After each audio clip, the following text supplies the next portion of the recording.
All right, excited to be back and obviously in another game week, an opportunity to play at home again.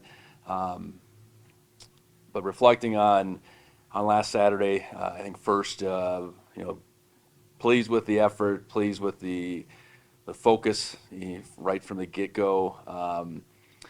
We knew that Northern Colorado brought some talent here certainly, and at the same time hadn't won, but was very dangerous if you allow them to be. And by and large, through that first half, I think we did things in all three phases to open up a lead. I did think Northern Colorado kept fighting all the way through. I think defensively they did pose some challenges for us for sure. I know we talked about it. We were able to hit some explosives in the pass game, and I think that was a reflection of what they were doing to us in the run game. And ultimately, it worked out pretty well that we had balanced numbers defensively. I think made it really hard for them for a good stretch of the game and put pressure on the quarterback.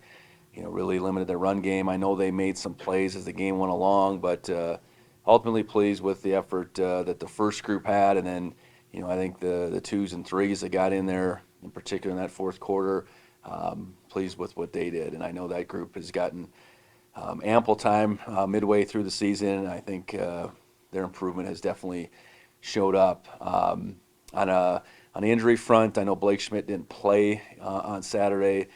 He sustained an injury at the end of the Idaho State game. We didn't know exactly what the severity was, but Blake will be out for the season, unfortunately, with a knee injury. We really feel bad for Blake. Blake had put a lot of hard work into his entire career, but your pinnacle is your senior year, and ultimately, it was meant to be done down in Pocatello, I guess. But do appreciate all that Blake has done and will continue to do. Blake is continued to take on a leadership role, and it'll be important that he does continue to do that. A few things out of the game on Saturday, the Northern Colorado game that we're still kind of working through, but ultimately I think we're in a pretty good place. It appears that Drew Polidor will be good to go this week, which will be a boost defensively. And you're kind of at that midseason point, so you're bound to have some things here and there pop up. With our opponent this week, obviously Idaho's off to a really good start, 4-2. They've played a challenging schedule to this point. They found ways to win. They found ways to hang on a couple times as teams have made second half surges. In particular this past Saturday, as Northern Arizona, had the ball with a chance to do something at the end of the game to change the outcome, but they held them there. I know they've dealt with injuries of their own, playing three quarterbacks at this point. I know Wagner and Joseph Eckert are both playing the way it looks right now, and they're both doing a good job. I know they're the 2 and 3 coming into the season, but I think they've both stepped in and allowed their offense to continue to move. They got a couple running backs I think that really do a good job complementing one another. And then receiver-wise, Jordan Dwyer has emerged as their top guy. But I think when you look at them, I think their offensive line has continued to improve. They were really young as you look back a couple years back, and that group has continued to grow up and gain experience and get bigger and stronger. So, I think that's definitely a strength of theirs on the offensive side. Defensively, I think you just look at their numbers. They're giving up less than 20 points a game, less than 100 yards rushing per game. I think they have 19 sacks. So they've made it really hard on opposing offenses to run the ball first. But then, when they've gotten in those passing situations, they've really been able to get after the quarterback. Keyshawn James Newby in particular, I think he's got 8 sacks to this point. So he's been an absolute menace on third down in particular. And I think what you see on defense is they fly the football. They're very principled. They're generally in the right place, and they play with great effort. So I think they're a team overall that has the right attitude. I think they play the game the right way. They're well coached. They don't put themselves in bad positions. They play complementary football, and it's going to take a really good effort for us on Saturday. And we're looking forward to to playing at night, playing on ESPN2. I know we had 22,000 plus at this past game, but ultimately we need 22,000 plus that's in it for the long haul. I know we've had 3 games at home where we've been up at halftime considerably, but we need our fans to be in it and make a difference come Saturday. And I urge them all to be there, the students, the fans alike, to really understand that they can make an impact on Saturday night and be a real catalyst for us. So with that, I'll open up for questions. Again, excited for this week and excited for the opportunity coming on Saturday. Went down in that game. Yeah, I'd say he's being evaluated through today. I'd say doubtful is where he would be at. So with Caden going down and Drew coming back, Taki Kepa in the mix at free safety, I guess that timing it works out in that way. I guess for this week, I don't know that Drew's in position to take all the reps by any means. So Taki continuing to come along at that spot has been important. And then just curious with Blake, standing up without any protective gear. How does that work? That just kind of Yeah, I think an injury like his, an ACL injury, that's the way you can be. You can walk around and be fine, but ultimately you need to have it operated on versus going out there and risking any further damage.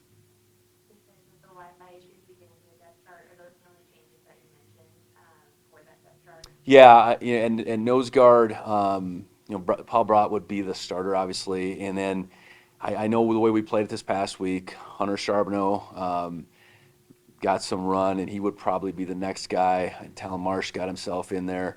A.J. Chinupo, true freshman, played as well. So I think we're still working through, what that looks like behind Paul, with Alec and Zach still playing the defensive tackle position. I guess speaking of that, what have you thought, especially on the interior, which is kind of that entire D line piece of this game? Well, until Blake went down, I think the first thing that made impressions is we were playing 8 guys, and they were all playing pretty equal, and they were all, in their own right being effective.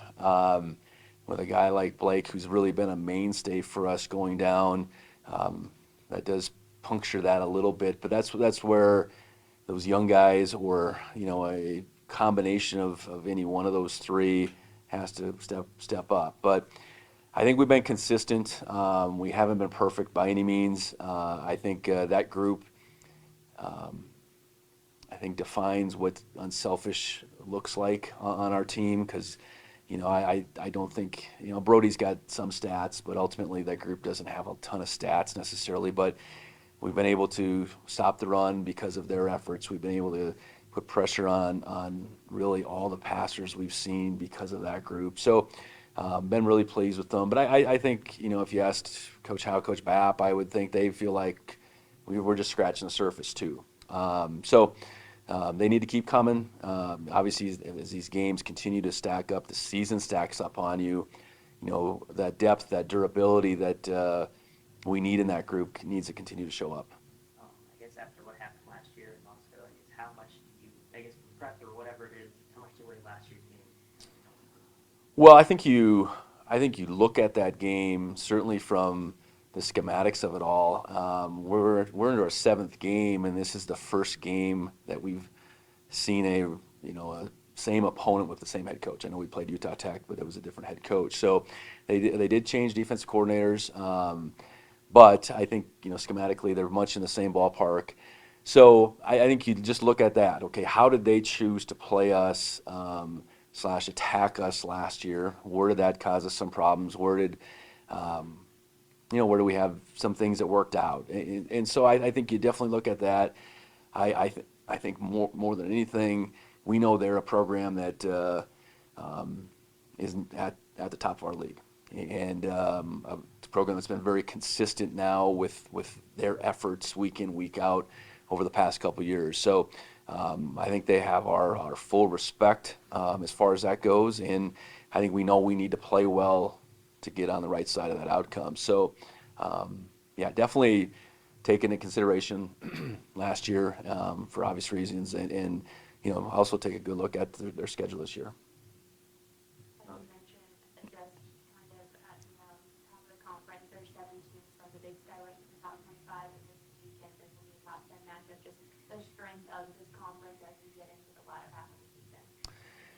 Yeah, I think that's just it. The latter half has to play out. I know um, we're just a couple weeks into conference season, and ultimately, the nature of a conference season and the 8 games you play, it'll all sort itself out. I think relative to where our conference does stand nationally, I think we're as deep a conference as any. Um, ultimately, who's going to rise to the top, I think will play out on the field by and large over the next 6-7 weeks. So I know our opportunities to continue to prove ourselves within the conference and nationally will continue to be there for us on a weekly basis now. And I think the same goes for everybody. Having 7 teams in the conversation right now is, I suppose, great. 7 teams at the end of the grind won't be the way it will be. So you got to be ready to go every week. And what's kind of the game plan to control Idaho's defense this week, and how vital is it to get pressure to Idaho's quarterbacks this week? Yeah, I think relative to how we need to do things offensively, we got to be good on first down. We got off to a really poor start last year. We went 3-and-out our first 3 series, and that was certainly some credit goes to Idaho. Some is that just our inability to execute initially. So the ability to move the ball both on the ground and through the air on first down will be really important. And then how do we follow that up on second down? Limit those third down opportunities. Certainly limit the third longs and third. That's when they've been really dangerous defensively and been able to get after most every team with pressure on in those situations. And then you flip it around, it's really the same formula. We got to be able to slow them down on first and second down and get these younger quarterbacks in passing situations. When their passing game plays off of their run game, play action wise, they are dangerous, really dangerous down the field. They've been able to make plays down the field over and over again, get guys open on regular downs, first and second down. So getting them into those passing situations. So how does the first down production efficiency balance out between both teams? I think will be really critical. Certainly who is able to run the ball more effectively. I think will be a big factor in a game like this. I mentioned they're not giving up over 100 yards average right now, and I think we're just over 300. Well, a game like this, something has to give. It doesn't mean we need to rush for 300, but we can't rush for 93 or whatever they're giving up. I know that. So, that all starts with line of scrimmage play. It all comes back to that. So, I do think we match up well, but I do think they're the best combination of offensive defensive line that we've faced to this point. I don't have any doubt in that, and be a big challenge for both of our fronts. To that point, obviously they returned a lot on those both lines, but then lost so many skill positions. So how does that I guess, what kind of unique challenge is that to go up against a team that has so much returning, but also so much? Yeah, I think what appears to me is they've been able to plug the next guy in at a lot of positions. They did lose some, I think, high-profile guys, and I suppose you would start a quarterback. McCoy had been a really good player in our league, and then they've had the challenges they've had playing all 3 guys. They're probably not the same as far as what they can put on their quarterback. I think receiver-wise, while they lost a couple guys, they got some good guys they've returned. Running back wise, maybe not the same individual, but a couple really good players there. Defensively, I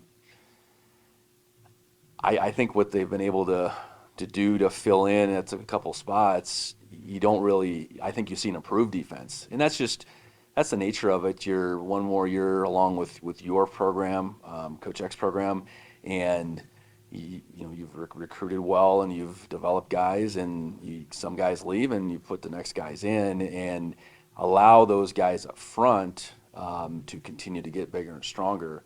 That group looks different, and in the back end it looks similar. So they've done a good job of recruiting and developing. I think that's apparent, and they've withstood what appeared to be a lot of loss through the transfer portal in particular. So, kudos to them in that regard. And we got to go out and play them and see how it all, how we fare come Saturday.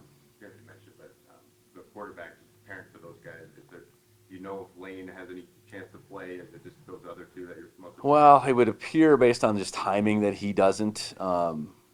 Broken collarbone that goes back. He'd have to be on a really fast track to be back. I think he can get back eventually.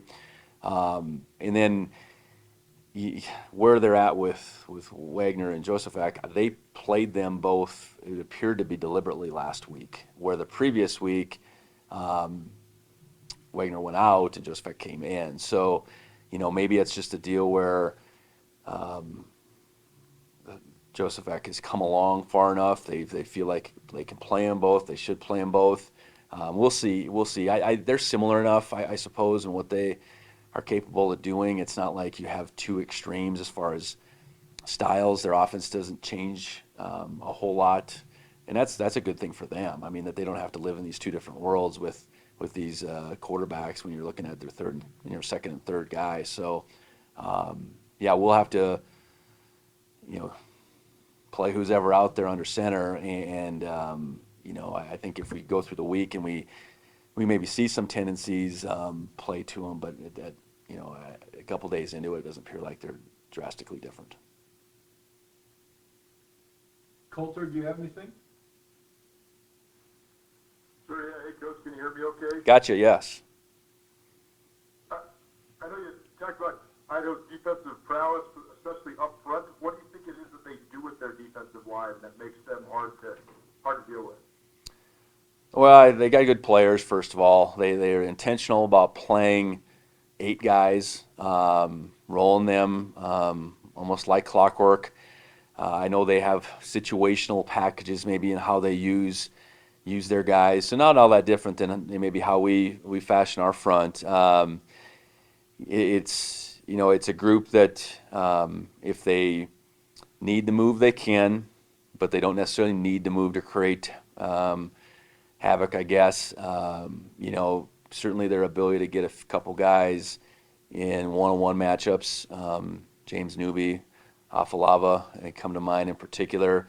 That they can be real challenges for, whether it's a guard or a tackle blocking either one of those guys in one-on-ones. And it doesn't end with those guys either. I mean, I think they have a good group. They have depth. They keep the guys fresh, and they, when it's time, they can really cause some problems. When it comes down to their new coordinator, does the scheme look a bunch different, a little bit different? How much different is it, and what differences do you notice? I don't think it's much different. Coach Jackson had coached with Coach Eck back at South Dakota State, and I think their familiarity, even though Jason's coaching on offense and Dan was a defensive coach, I think what they did initially in Coach Eck's first couple years was born out of what they were doing at South Dakota State. So I think it's a continuation more than anything. I think they have definitely become more creative with that front, moving guys around, maybe in particular.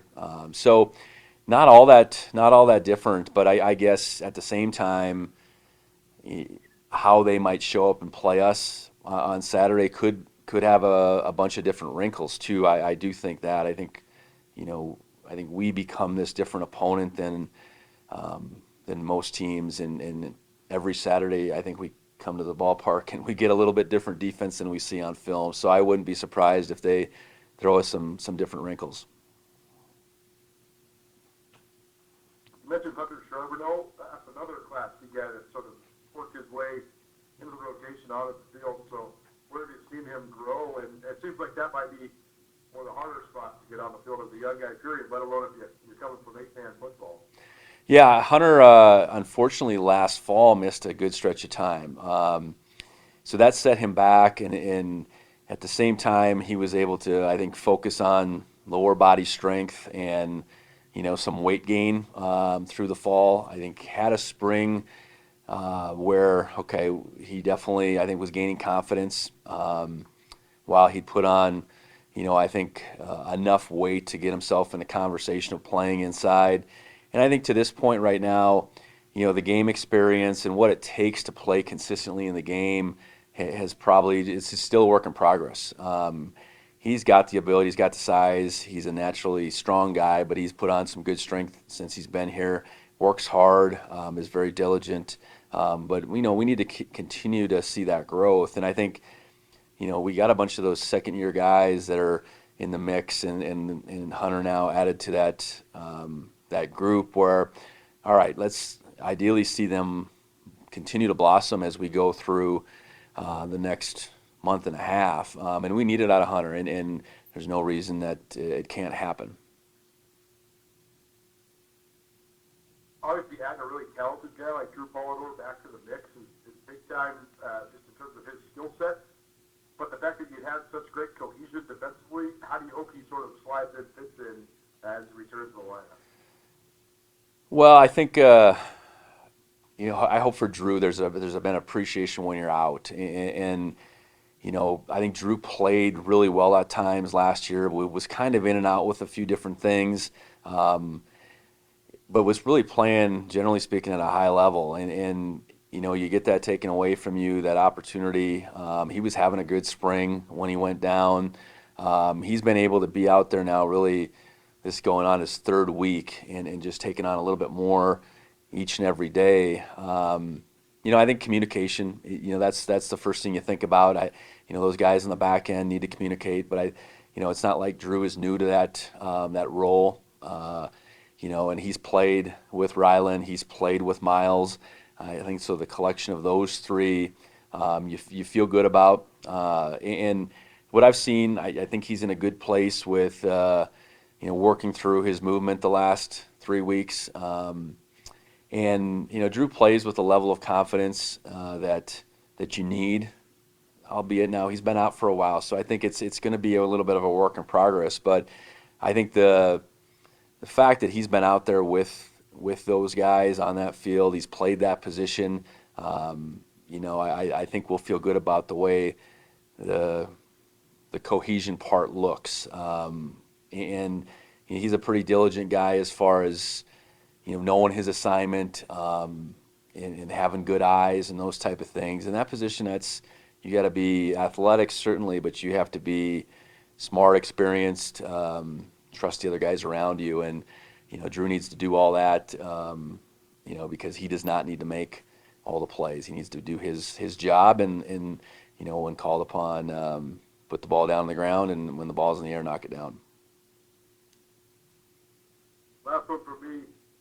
How would you evaluate this where Tommy's at here halfway through his senior year? What do you like, and where do you think he has room to still grow? Well, I think you look at where he's at statistically. I think we feel really good about his completion percentage, touchdown to interception. I think this last game, being able to connect downfield a few times, I think that was missing.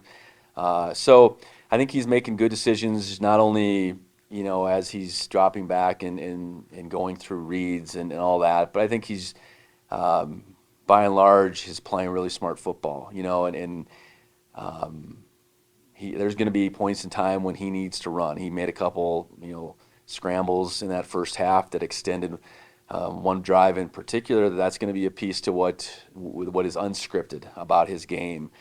His running touchdown was a read play where his speed really shows up, and those plays are going to be there, and obviously his ability to make throws, make the right decisions, I think is there. And I know midway through, pleased, but I think what's going to happen is he's going to be put in more big moments. You look at our 6 games, he's been really put in one big moment as far as a fourth quarter goes, and I think he definitely passed the test down in Albuquerque.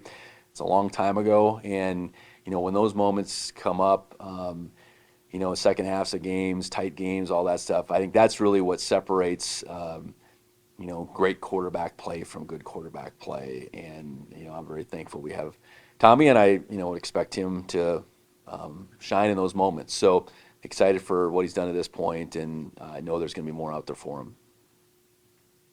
Anything else in the room? All right. Last game, a bit of a rare game for you guys, more passing yards than rushing yards. I guess how balanced do you feel like this offense is playing right now? Yeah, we have a lot of talent on the field all the way around, and obviously, I know we have to rely on the passing game at times, and we certainly did. Our O line is great, and they're obviously taking care of business. But teams like to stack the box, and we got to take advantage of that outside, and we did. You had most passing touchdowns in a game in your career. How I don't know, fulfilling and exciting was that to have 4 touchdowns? Yeah, I mean they're not for me. They're for the O line. They're for the wide receivers that are going out there making the plays. It's the schematics that set it all up, you know. So just believe in me, and then the guys around me are the ones who are making the plays. You tied Troy and your coach Sean Chambers for second most rushing touchdowns as a Bobcat. So I don't know if you knew about that, but what are just your thoughts on that accolade?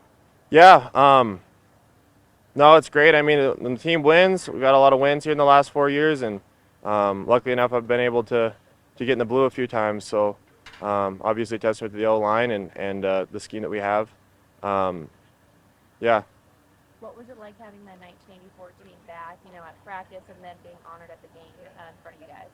Yeah, I mean, greatness lasts forever. So, 40 years ago, those guys did something that, I don't think anyone believed that they would have after 4 games into the season. They were 2-2. They came off a season. I think they won 1 game. So, but it's a very special team, and that's because that's why they won. So I'm sure that they did all the things right, and certainly just getting that perspective in the middle of the season is very important. So it was great for them to be over here and for them to be recognized. It's an amazing thing they did. Yeah, you are halfway through the season. You guys are 6-0, 1-0 mentality every day. How do you evaluate, and what momentum do you hope that those first 6 games have that you can take into the rest of the season? Yeah, I mean, I think that we should have some confidence right now, but it's just wiping those clean and improving from them and knowing that we're a vulnerable team still, and teams are going to give us their best every single week, and so we have to keep getting better. So I think that's kind of what we get to take from it. I think we should have some confidence, but we do need to know that we just got to keep improving. What are those specific improvements that you're talking about offensively? Yeah, I mean, there's some lackadaisical things that are going on. 3 or 4 plays, crucial plays. First downs, just being efficient on first down. People don't pay attention to that, but when you're 2nd and 10, 2nd and 11 versus 2nd and 5, it makes a big difference for what we're able to call and the plays we're able to run and the pressure we put on the defense. So, just little things like that in games we got to be able to clean up. Talking about Ty's touchdown, Taco, in the game, we heard that was only practiced like twice last week, and then it gets called. What was your just point of view and being part of that play? Yeah, Ty's a dynamic guy, and we've been, we've had a couple fly jets already. He's been super dynamic when he's got the ball in his hands, and teams know that, and so they got to come down and they got to pressure him. They got to come down and make those tackles, and obviously, we saw that, and we knew that they were going to come flying down, and we just had a great trick play there, for Taco to go get a score, and obviously Ty made a great throw.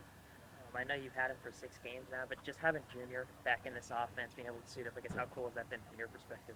Yeah, I mean, it's put a lot of pressure on defenses for sure. So he's been a great addition to this offense, and maybe it doesn't show in the stats, but I do think that he's drawing a lot of attention from defenses, and so that's alleviating some pressure from other places, and I think that we're going to continue to get that, and he's got the big play ability. So, but it is great to see him out here. Last year I think that.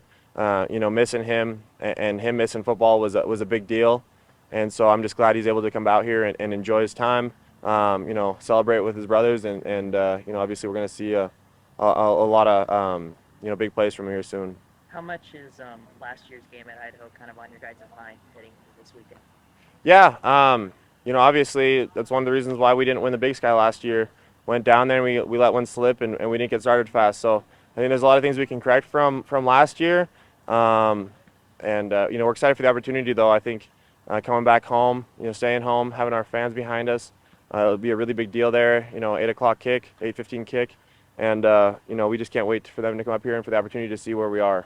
What stands out defensively about them right at this point? Yeah, they're super sound. They do things right. They play with a high motor. I mean, that's what they're all about, and they're very good at what they do. We're going to see what they kind of want to bring into the stadium to try to compete with us. but I'm sure that they're going to do what they have done. They've been effective at it with defense, so we're going to be preparing for that. I know it's a lot of guys on the defensive line at least are coming back, but a lot of guys are new on that team.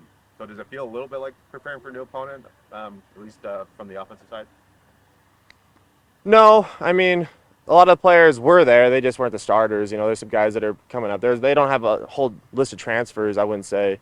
They had a couple guys that didn't play against us that are healthy now that will be playing. So, certainly each year for college it's different. But I mean, I wouldn't say that we're preparing for a new team. Like, their scheme's pretty similar, and they have a lot of players that obviously are returning still. You talked about the 84 team and why they were special, but through 6 games, why do you believe that this Montana State team is special? I mean, I think every single year we're special because of the people that are in that building right here. I think a lot of guys believe in one another, and they enjoy seeing other people succeed, and I don't think that's a very common thing in college football these days. And so I think that it's great to celebrate with guys all around you, and if you're not even a part of it, I think we have a lot of guys that are just love seeing other people succeed. So it just breeds a culture of success, and that's what we're all about. I mentioned that last year maybe there was a little too much focus or even cockiness and focus on the end goal. And this year, obviously, more 1-0 mentality. From your perspective, how do you feel like the approaches have compared last year and the mindsets last year compared to this year? Yeah, pressure creates diamonds for sure, and I think we had a lot of that last year.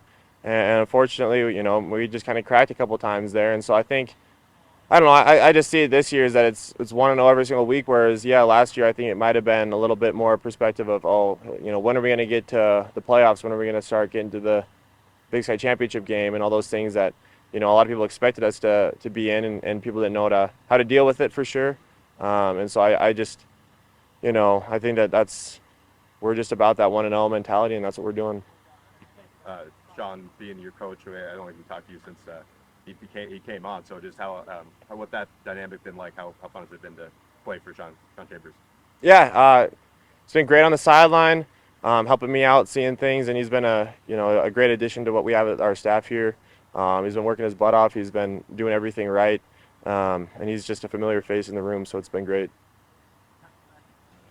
So I guess from when you first got here to now 6 games this season, how have you seen this D-line group kind of grow?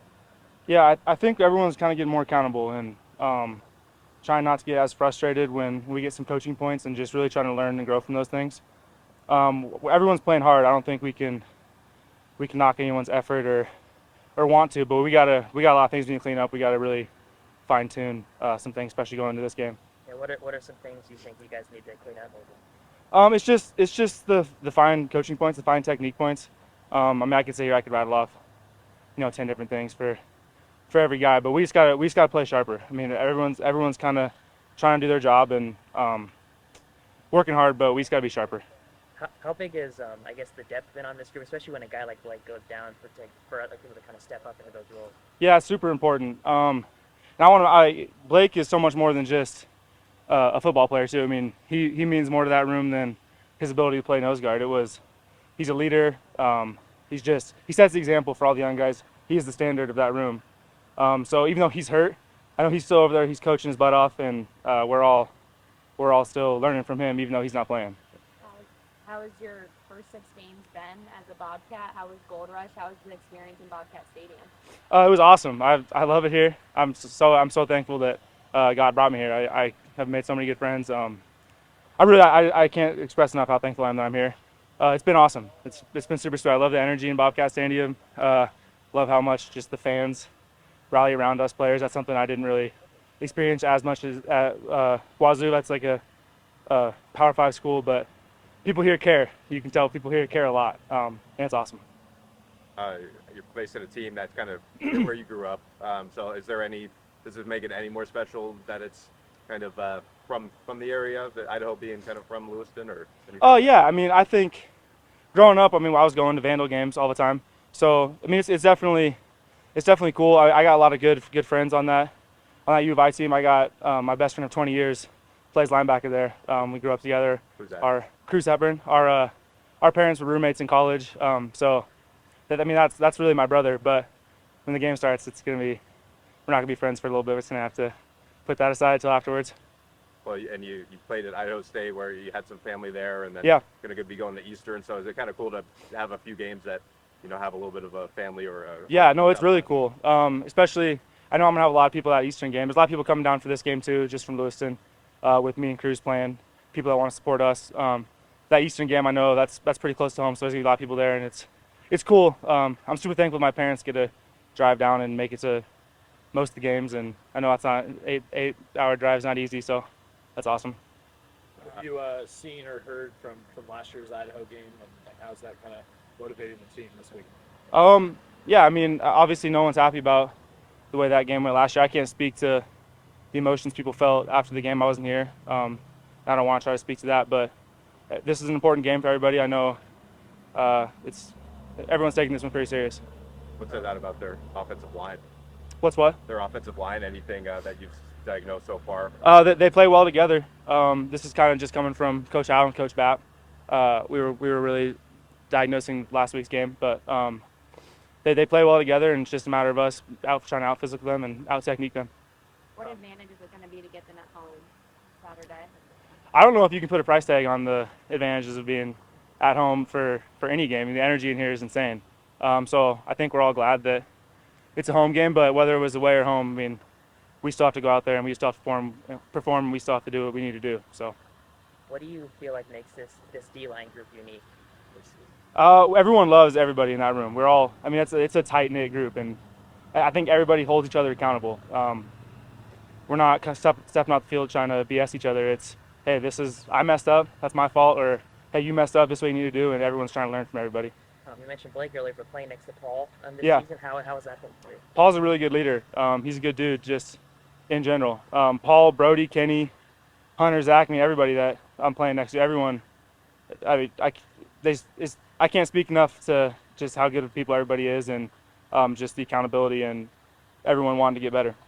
And you mentioned, how and Bapp earlier. I guess how instructive have they been? How important have they been to you? Oh, super important. That's the reason I came here, was to play for Coach Allen, Coach Bapp, and obviously Coach Vigen and Coach Daly. But I mean, the guys I deal with every day are Coach Allen, Coach Bapp. So it's been super important. They do a great job. There's a lot of tough love, but that's what we need. We want to take this thing forward.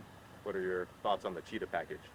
Oh, the cheetah package. I mean, I think me and Paul and Zach, and we'd all love to be out there on third down, but ultimately it's up to us to prove that we should be. So, I mean, those guys do a good job on cheetah. I can't sit here and act like they don't. They're some good pass rushers. What are your thoughts on just the 1984 team being back this weekend and at practice last week? Yeah. Did they inspire you? We've heard a lot about that. Yeah, that was super awesome. That's obviously a piece of history, a piece of greatness right there, and that's what we're chasing. We're trying to be the 2024 team. That's what we want. We want our flag up there too.